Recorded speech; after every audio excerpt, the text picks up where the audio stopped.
Welcome to our deep dive all about ninjas. You're obviously here because you're interested in ninjas, and we've got a whole bunch of sources to help us figure out what's real and what's just myth. And one of the biggest sources we have is Wikipedia. But before we get started, I have a question for you. Okay. When you think of a ninja, what comes to mind? Like, what image pops into your head? I think a lot of people probably imagine those like silent, deadly warriors. You know, the kind you see in movies and video games. Right. But, you know, the real story of ninjas is a lot more complex and honestly a lot more interesting. Yeah, for sure. Yeah. So let's jump right in. Probably the most common myth about ninjas is that they always wore black. Yeah. But when you look at sources like the Bansen Shukai, it seems like blending in was much more important to them than looking scary. You know, Right. They used disguises all the time. Yeah. Like they would dress up as priests or entertainers or even someone just gathering firewood. That's right. And we have to remember that ninjas were more like masters of espionage. Espionage. Not like warriors in the way we usually think of them. Their goal was to get information and move around without being seen. So they weren't really interested in fighting. Right. They weren't trying to get into fights. Got it. It was all about gathering information. So instead of thinking of them as warriors, it's more accurate to think of them as spies, like going behind enemy lines and just observing. Exactly. I mean, if you want to blend in a black suit, isn't going to help you in broad daylight, right? Yeah, that makes sense. But a disguise lets you move around and nobody even notices you. Okay. It's a much better way to spy on people. That makes a lot of sense. It really changes how you think about ninjas. Yeah. Like, they're not just these scary assassins in the night. They're masters of trickery and deception. Right. But weren't there also ninja clans who were involved in fighting? Oh, yeah, for sure. I think Wikipedia mentions the Iga and Koga clans. Yes, the Ika Koga were very famous. Yeah. But they weren't just random groups of mercenaries either. Okay. They were really well-organized communities of Jisamurai. Jisamurai. Yeah. What does that mean? Basically, they were peasant warriors Warrior. who had banded together to protect themselves. Okay. Unlike samurai, who served a powerful lord, the Jisamurai were more independent. And they often had to rely on their own cleverness and skills to survive. Right. And their background is actually a big reason why they developed those ninja skills in the first place. So they weren't just good fighters. They had to be resourceful and adaptable just to live in a world ruled by powerful warlords. Exactly. And they had a system called Iki.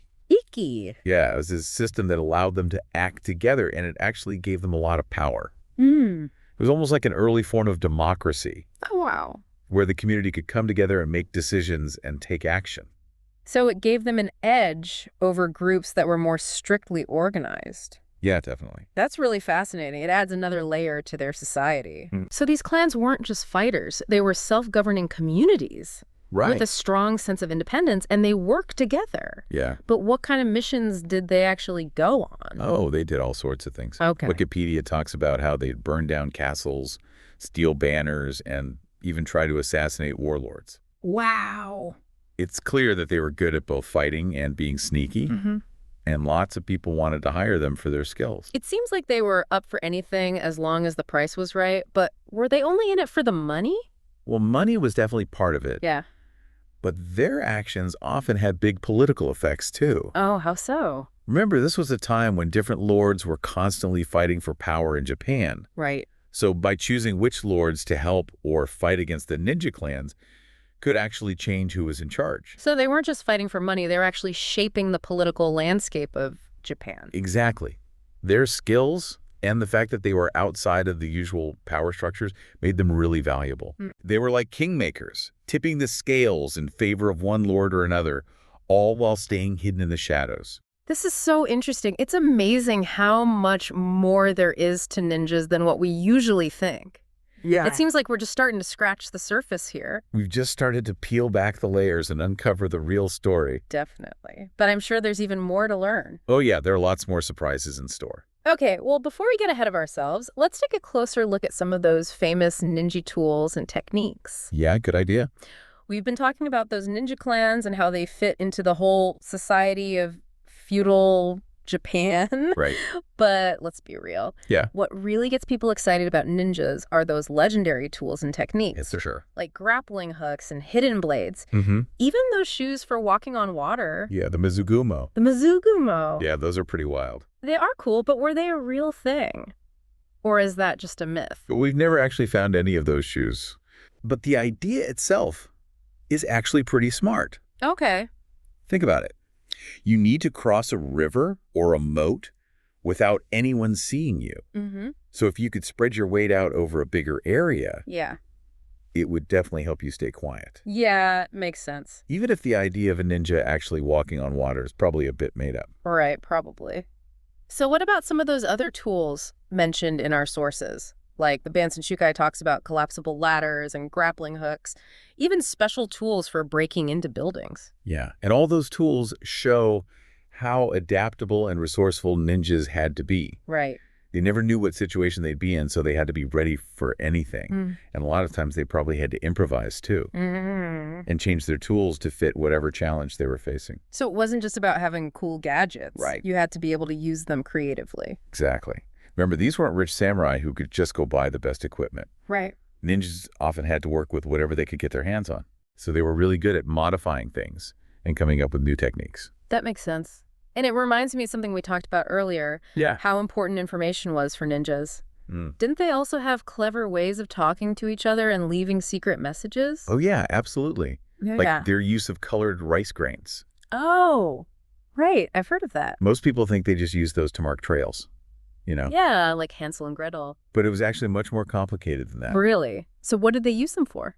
They were part of a whole code system. A code system? Yeah, so ninjas could talk to each other silently Wow. and leave messages for each other without anyone else knowing. How did that work? Well, different colors meant different things. Okay. And they would arrange the grains in certain patterns. Oh, And that's how they could share really specific information. wow. So they turned something as simple as rice into a secret code. Exactly. It's another example of how they could think outside the box and use everyday things in really unusual ways. It's amazing. They lived in a world where having the right information could mean life or death. Right. So they needed a system that was subtle and clever. Yeah, for sure. This is fascinating. I never knew they could do so much with just colored rice grains. Yeah, that's pretty cool. But what about the ninjas themselves? Yeah. What happened to them when Japan became more peaceful? Well, Wikipedia says that their role started to decline after the Shimabara Rebellion in 1638. Okay. The Tokugawa shogunate came to power, and Japan entered a time of peace and stability. So people didn't need their skills for war and spying as much anymore. Right. So what did they do? Did they just disappear? Not exactly. A lot of them adapted and found new jobs where they could use their skills. Oh, like what? Well, some became bodyguards. Bodyguards. Yeah, they would protect important people Okay. using the same stealth and cleverness they used on the battlefield.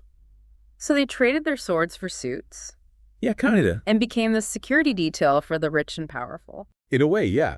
They were still protecting people, but in a different setting. That's interesting. What else did they do? Others became fireworks makers. Fireworks makers. Really? Yeah. That's a pretty big change. It might seem strange, but it actually makes sense when you think about the skills involved. Okay, how so? Making fireworks requires knowing a lot about chemistry Right. and how to time explosions perfectly. And those are skills that any ninja worth their salt would have had. So they were able to use their knowledge in a totally different way? Exactly. It shows how adaptable they were. Yeah, for sure. Yeah. But maybe the most interesting transition is the one you mentioned earlier about ninjas joining the Oniwaban, Oh, yeah, the Oniwaban. that government intelligence agency. Yeah, it seems that even during peacetime, the shogunate still needed spies.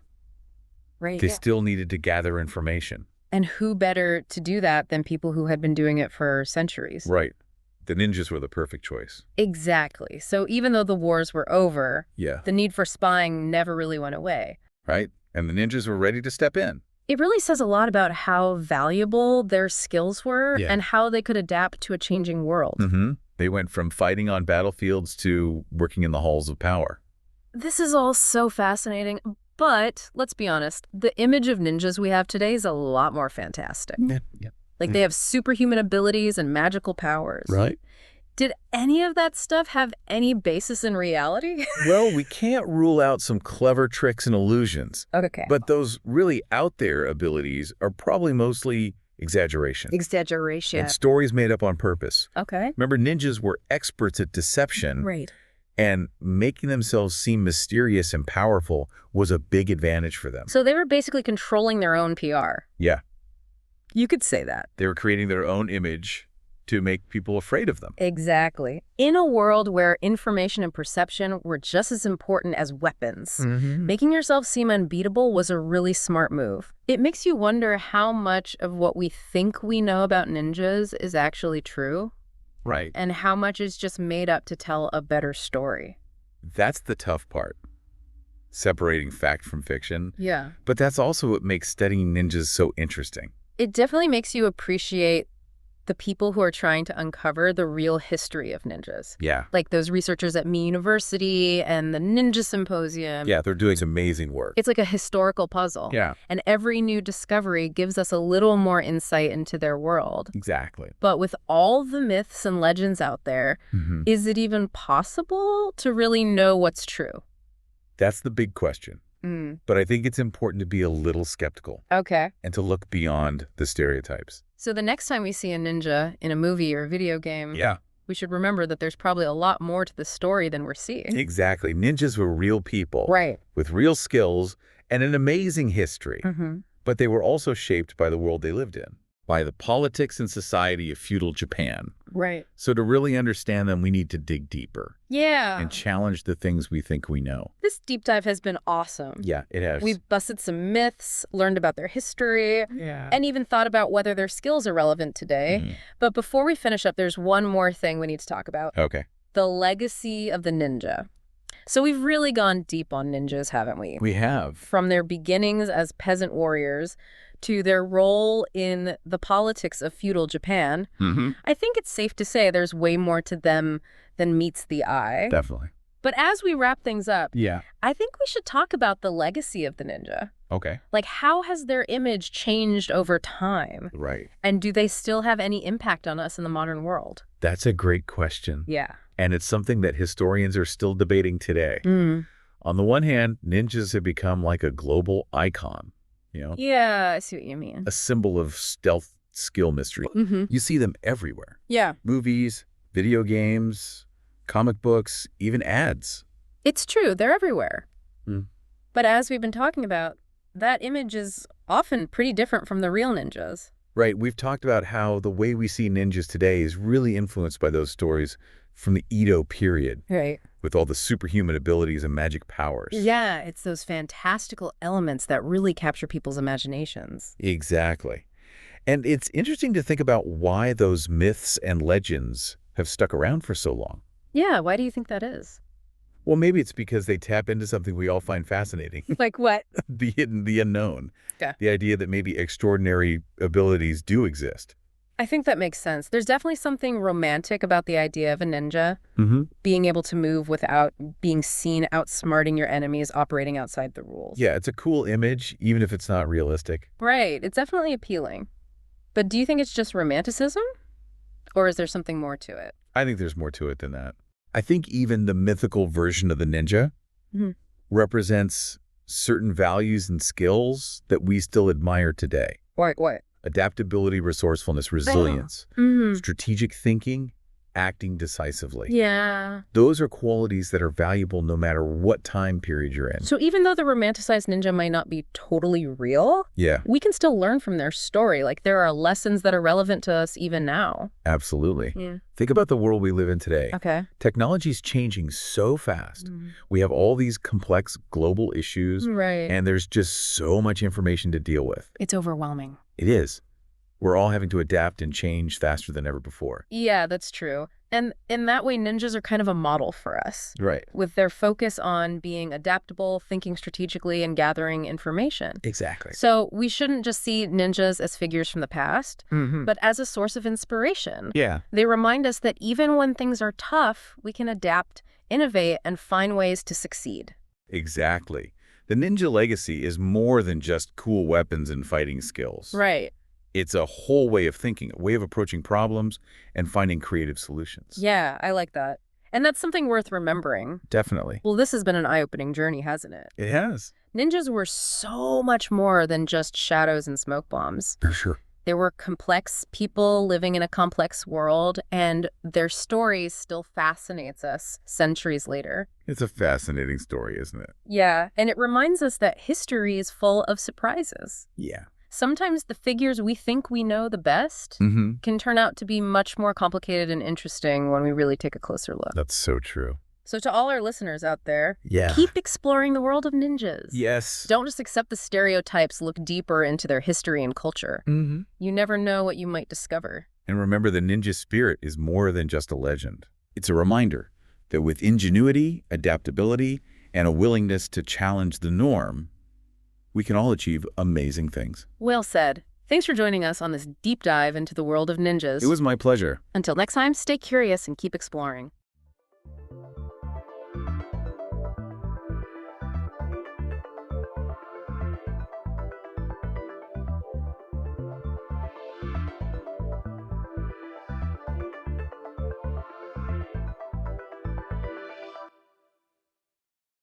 Hey everyone, welcome back for another deep dive. Today we're tackling a story that's, well, it's practically woven into our cultural DNA, The Tower of Babel. I'm sure you've heard of it. That whole humanity tries to reach heaven and ends up with a jumble of languages thing.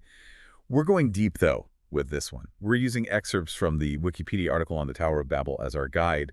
And trust me, we're going way beyond just the familiar narrative here. Get ready for some pretty fascinating insights. Yeah, it's a really wild ride when you start digging into it.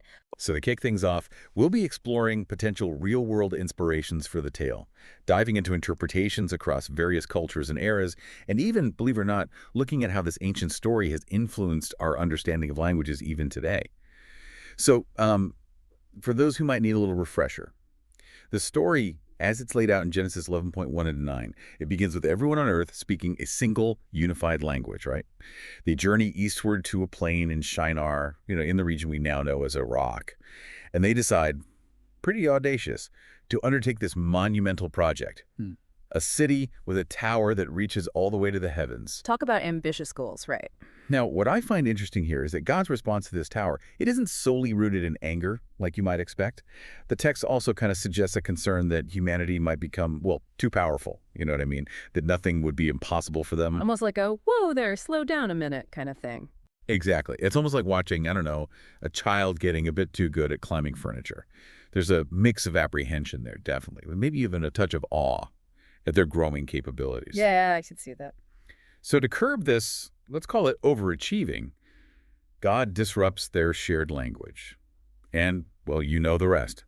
Communication breaks down, the grand building project is abandoned, and the people scatter across the globe. Their languages become this fragmented tapestry of what was once unified. At least that's the traditional telling of the story, right? Right.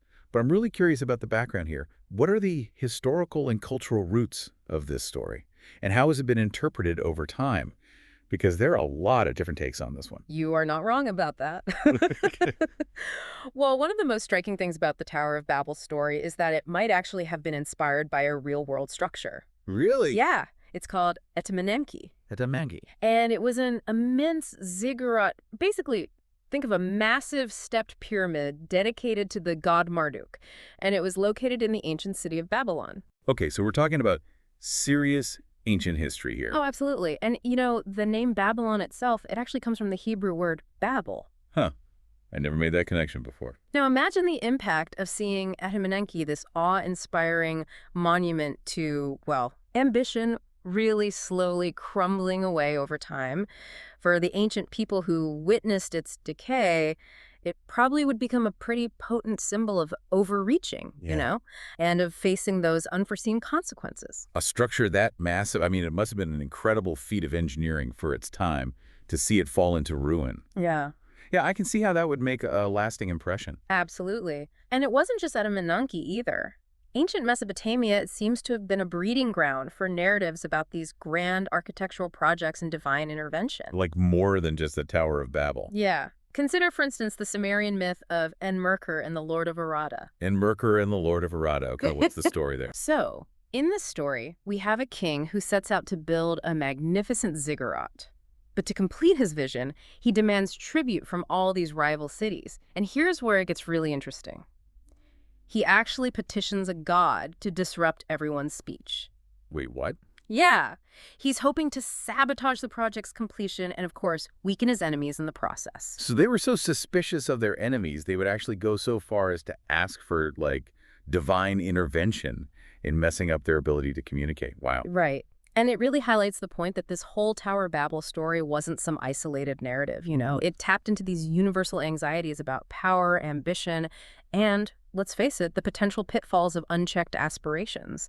And those are themes that have clearly resonated across so many diverse cultures and historical periods. It's fascinating to think about, like how these stories reflect these deeper anxieties that, well, that seem to transcend time and culture. Absolutely. And, if we delve into other texts, we actually find a surprising level of detail about the tower itself, particularly when it comes to its height. That's right, because the book of Genesis, it's pretty vague on those specifics. Exactly. Like take the Book of Jubilees, for instance. Right. It's this ancient Jewish text, and it claims that the tower soared to a staggering 5,433 cubits and 2 palms. Wait, 5,433 cubits. And 2 palms. How tall is that? We're talking over 8,000 feet. It's hard to even fathom a structure that massive. That's taller than, well, almost anything, really. Right. And if we look at the third apocalypse of Baruch, another ancient Jewish text, it describes a tower so high it seems to challenge the very heavens. Why? Imagine the logistical challenges of a project like that. It boggles the mind. It really does. Yeah. I mean, I can only imagine the architectural plans involved. Yeah. It really makes you think about the sheer audacity of the endeavor.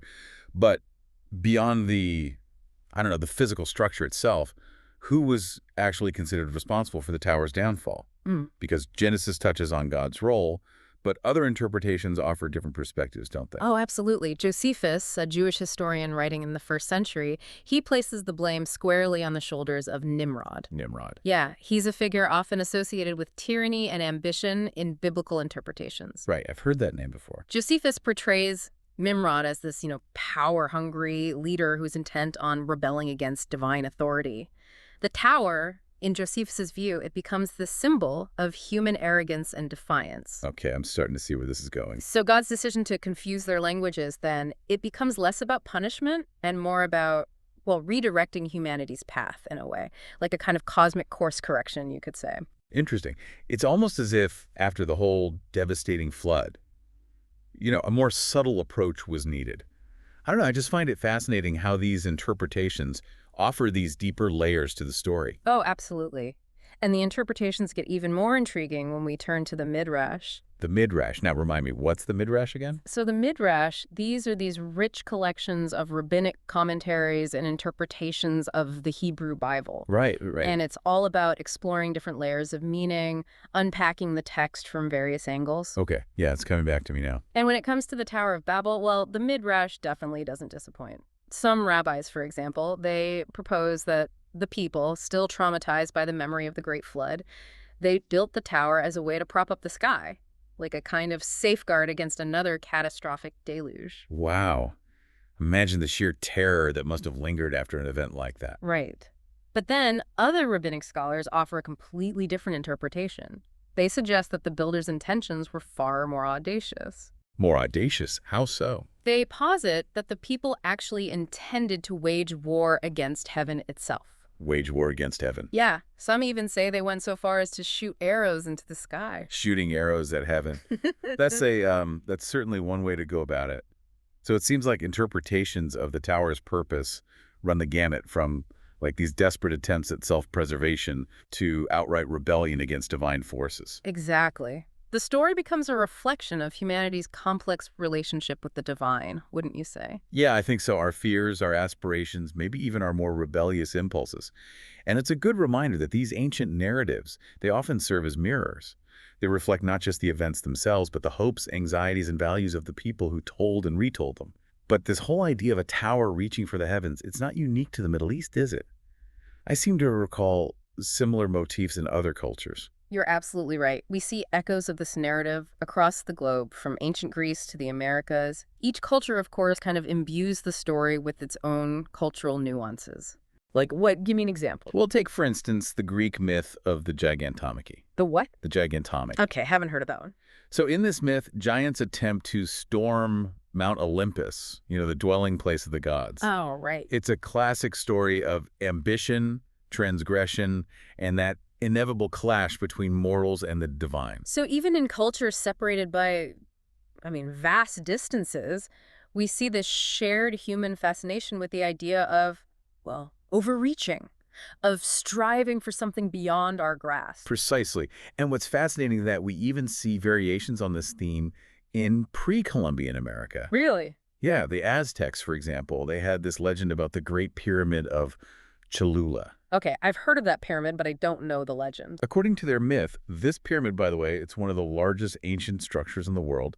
It was built by giants who wanted to reach the sun. Giants trying to reach the sun? Sounds familiar. Right. While the flood narrative is absent in this story, that core theme of towering ambition and the implicit involvement of divine forces, it remains a constant. So even without a direct connection to the Tower of Babel story, we see these recurring motifs. Monumental structures, audacious goals that interplay between humanity and the divine. Exactly.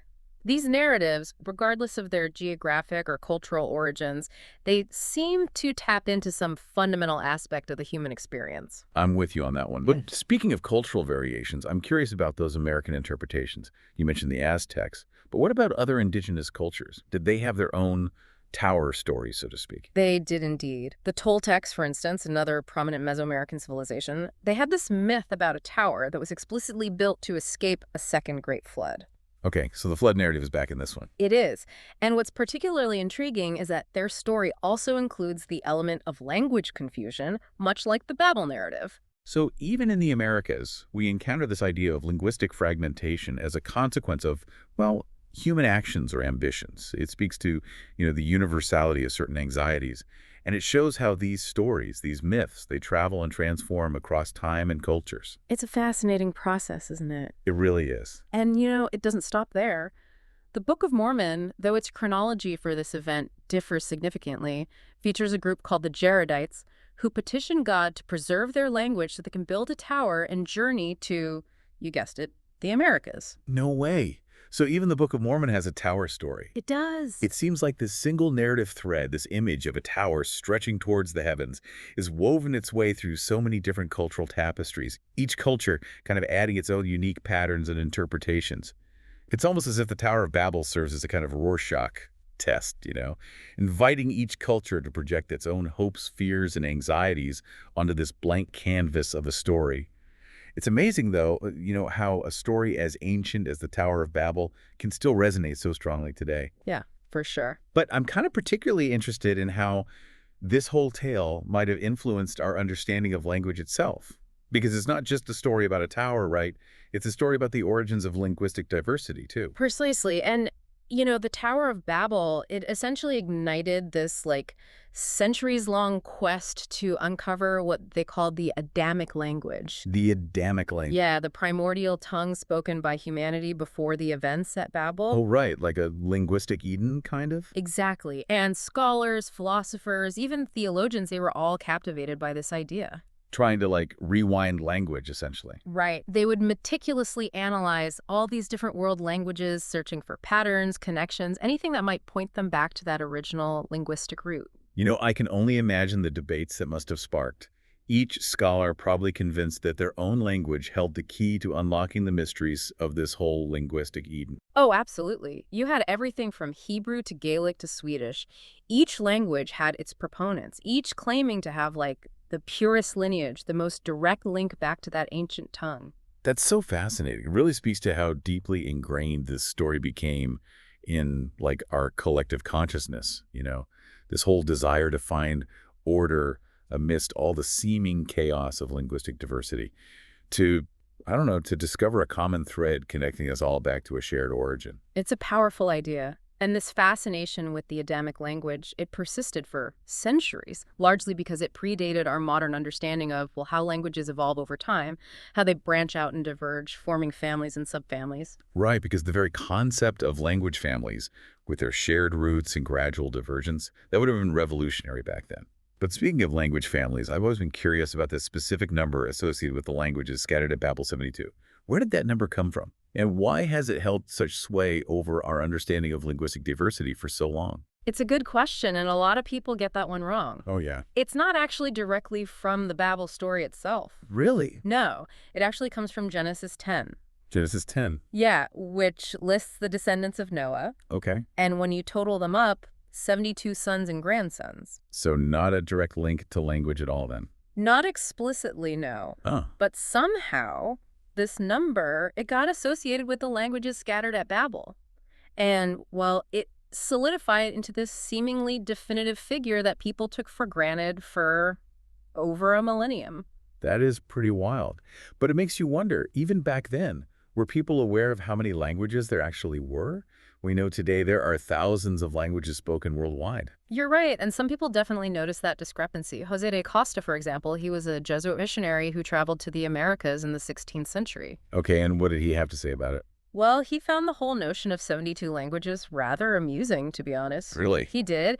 He saw firsthand the incredible linguistic diversity of the New World. Like how so? He encountered hundreds of distinct languages in just a single region. Hundreds. It really makes you realize how limited our understanding of the world used to be. Yeah, no kidding. But Acosta's observations, that firsthand experience of linguistic diversity on such a massive scale, it really challenged the prevailing assumptions of his time. He was way ahead of the curve. He really was. It seems like we've covered a lot of ground in this deep dive. Everything from those potential historical roots of the Tower of Babel to the influence it had on our understanding of language and culture. We've encountered crumbling ziggurats, ambitious kings, terrified flood survivors, even arrow-shooting rebels. It's a pretty wild story when you get right down to it. It really is, and I think it really is a testament to the power of a good story, you know? The Tower of Babel, it isn't just an ancient tale. It's something that continues to resonate with us today, because it really gets at some pretty essential aspects of the human experience, our curiosity, our ambition, and that deep-seated need to understand our place in the world, especially in a world that's so full of different peoples, cultures, and languages. It really makes you think. It does, and with that, I think we've reached the top of our tower, so to speak. We hope you've enjoyed this deep dive into the Tower of Babel. If you want to explore this topic further, we encourage you to check out that Wikipedia article. It's packed with even more detail than we had time to cover. Until next time, keep those minds curious, and we'll be back soon with another deep dive into, well, whatever fascinating corner of knowledge we stumble upon next.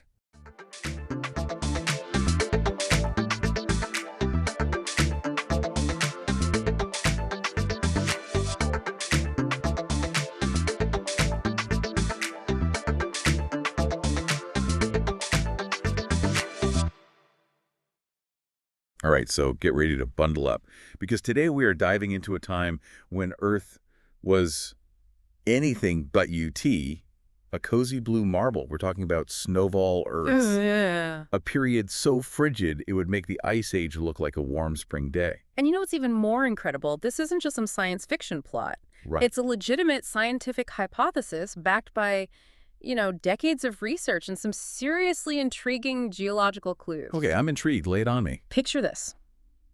Roughly 650 million years ago, long before the dinosaurs, right? Right.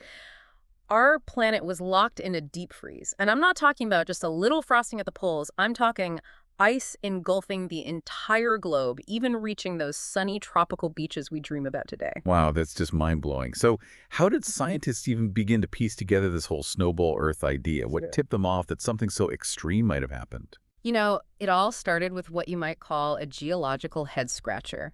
So scientists began unearthing ancient glacial deposits, the telltale signs that glaciers were once grinding their way across the landscape. Right, those telltale signs. Yeah, but here's the catch. These deposits were turning up in places that, by all accounts, should never have been cold enough for glaciers to form. We're talking locations that are currently basking in tropical sunshine. Wait, you mean like finding evidence of glaciers in, say, Hawaii? Exactly. That's like finding a penguin chilling out on a sun lounger in the Sahara Desert. It just doesn't compute with our current understanding of climate and geography. Okay, that is seriously wild. Yeah. So how do we go from tropical paradises to a planet-sized ice cube? What could possibly cause such a drastic shift in Earth's climate? That's where the Snowball Earth hypothesis comes into play. And it all hinges on this fascinating concept called the ice albedo feedback loop. All right, break that down for me. Ice albedo, Todd, it sounds a little intimidating. It's actually quite intuitive once you wrap your head around it. So think about it this way. Ice is incredibly reflective, right? Like a mirror. Just like a mirror. Vast ice sheets bounce sunlight back into space.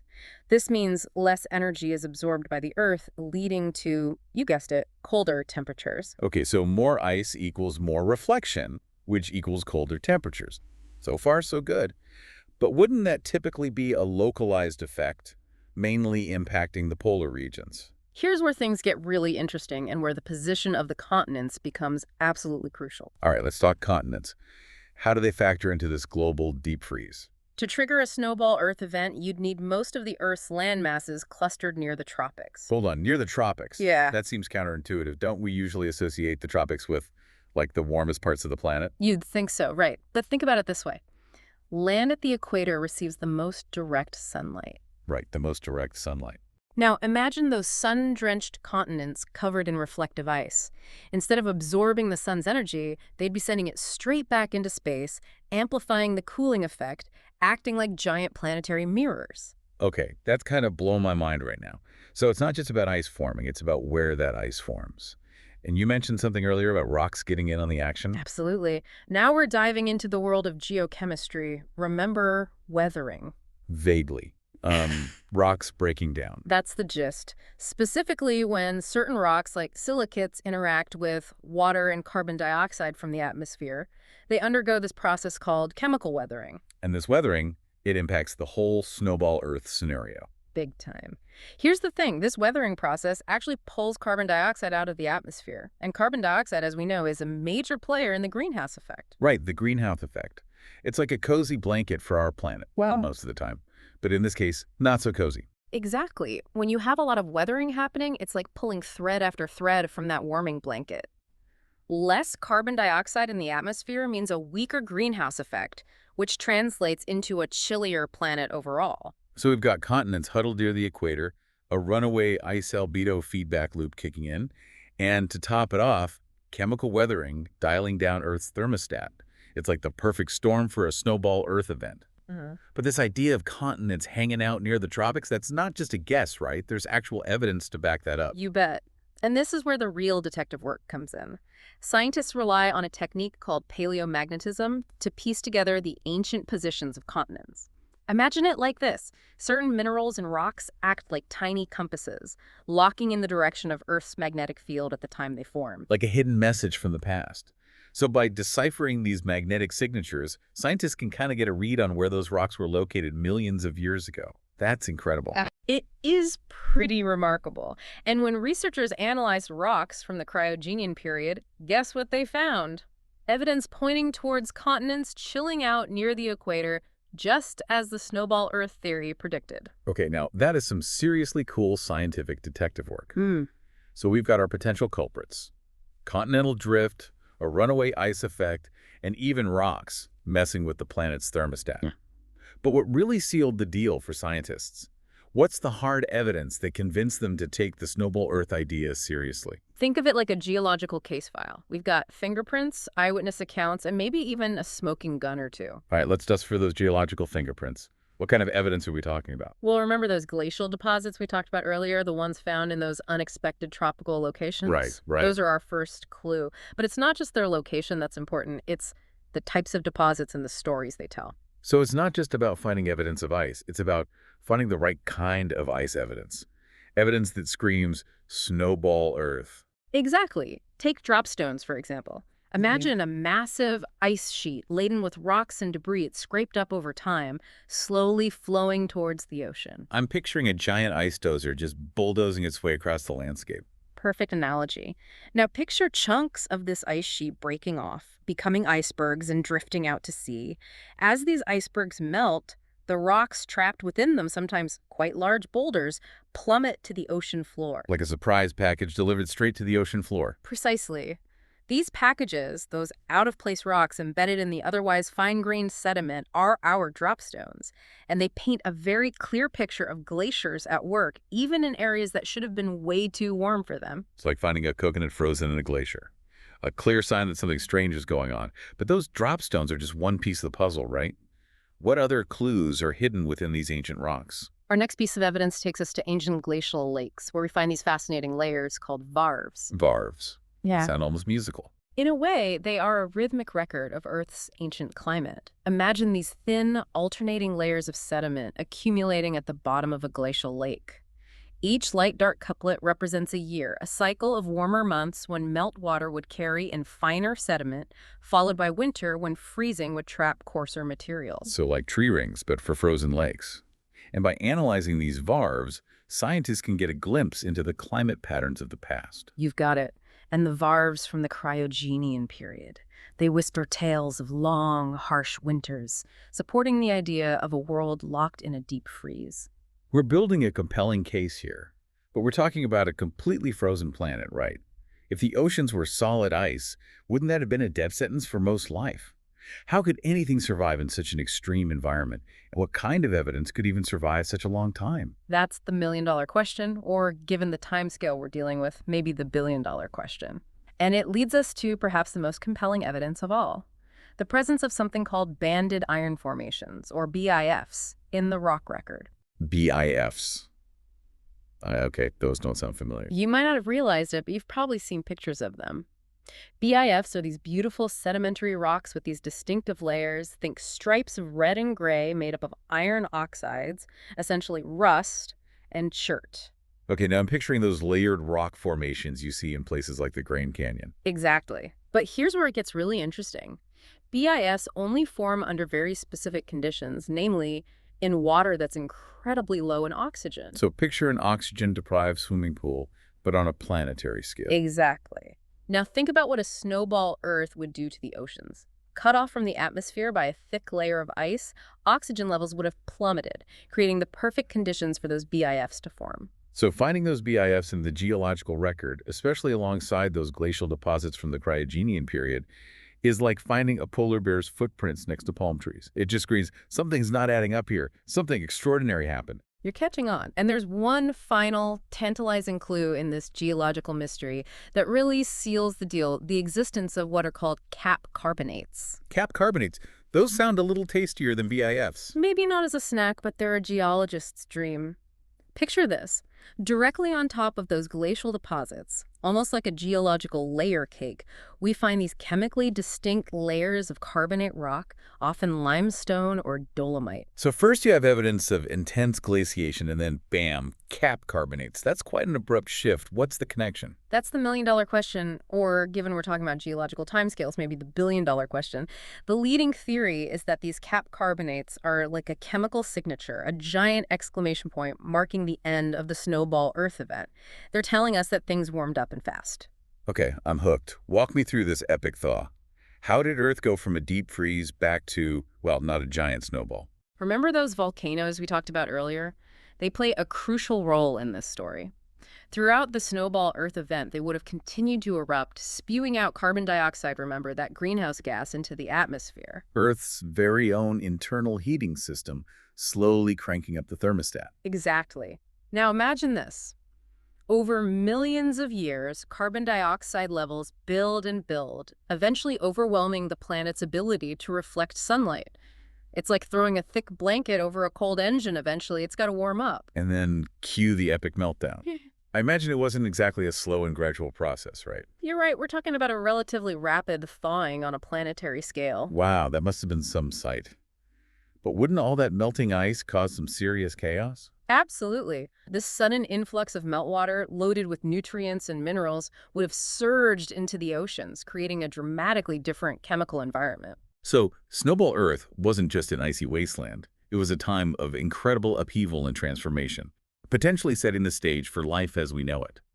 But let's talk about that life for a second. If the world was truly frozen over, how on earth did anything survive?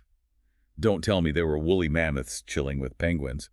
So Snowball Earth wasn't just an icy wasteland. It was a time of incredible upheaval and transformation, potentially setting the stage for life as we know it.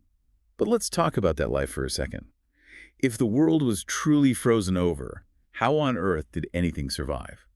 Don't tell me there were woolly mammoths chilling with penguins. Haha, no, nothing quite that dramatic. But you've hit on one of the most intriguing questions surrounding the Snowball Earth hypothesis, the question of survival. Right, because life didn't just hit a pause button and wait for the thaw, right? We're here today, so something clearly made it through those frigid conditions. Exactly. And the fossil record, though fragmented and incomplete, does tell a story of life persisting both before and after these major glacial events. So how did life manage to weather this extreme ice age? Where could anything, even the smallest organisms, find refuge on a frozen planet? It's a question that has spurred a lot of research and debate. One prominent theory points to deep-sea hydrothermal vents as potential oases of life. Oh, right. Those underwater hot springs, teeming with bizarre creatures even in the deepest, darkest parts of the ocean. Precisely. These vents spew out heat and chemicals from the Earth's interior, creating these localized ecosystems that are entirely independent of sunlight. So even if the surface of the ocean was frozen solid, life could have potentially clung on around these vents, kind of like, I don't know, huddled around a fire. Exactly. It's like a hidden world down there, powered by Earth's internal heat. A hidden world, huh? So what were these creatures like? Well, we're talking about organisms that rely on chemosynthesis, using energy from chemical reactions rather than sunlight to fuel their existence. It's a fascinating example of life's adaptability. Okay, that's one potential refuge. What about other possibilities? Were there any other places on a snowball Earth where life could have hung on? Another compelling possibility is the existence of under-ice ecosystems, similar to what we see today in places like Antarctica. Even beneath thick ice shelves, you can find these remarkably diverse communities of organisms thriving in the cold, dark waters. So imagine a hidden network of life, a whole other world beneath the ice, cut off from the surface for millions of years. It's incredible to think about. It really highlights the resilience and adaptability of life, doesn't it? But even with these potential refuges, there's no doubt that a snowball Earth event would have been an incredibly challenging time for life on Earth. Definitely not a walk in the park. It makes you wonder, if these refuges were so isolated, how did life manage to repopulate the planet so quickly once the ice receded? Now that is a question worth pondering, and it's something scientists are actively researching and trying to piece together from the fossil record.